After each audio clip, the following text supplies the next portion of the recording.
রাখে আল্লাহ মারেকে দ্বিতীয়বারের মতো ওয়ানডে বিশ্বকাপের মূল পর্বে খেলার টিকিট পেল বাংলাদেশ। টাইগার্সদের উৎসবের আমেজ, পরিশ্রম বিফলে যায়নি, সার্থকই হয়েছে নিগার সুলতানা জ্যোতিবাহিনীর। কাঁদল উইন্ডিজ, বিশ্বকাপে উঠতে পারল না ক্যারিবিয়ানরা।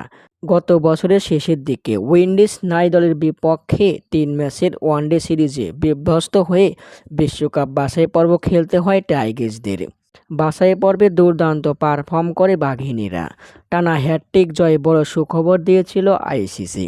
শেষে 2টি ম্যাচ হেরে দুশ্চিন্তায় পড়েছিল বাঘিনীরা।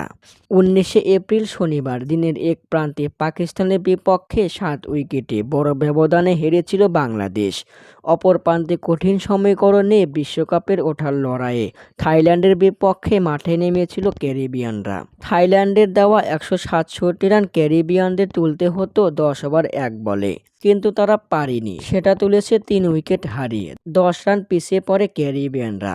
রান রেটে এগিয়ে থাকা টাইগার্সরা পেয়েছে বিশ্বকাপের টিকিট। চলতি বছরের সেপ্টেম্বর-অক্টোবরে বসবে ভারতে ওয়ানডে নারী বিশ্বকাপ। আর দলের এই টুর্নামেন্টে দ্বিতীয়বারের মতো জায়গা পেয়েছে বাংলাদেশ নারী ক্রিকেট দল।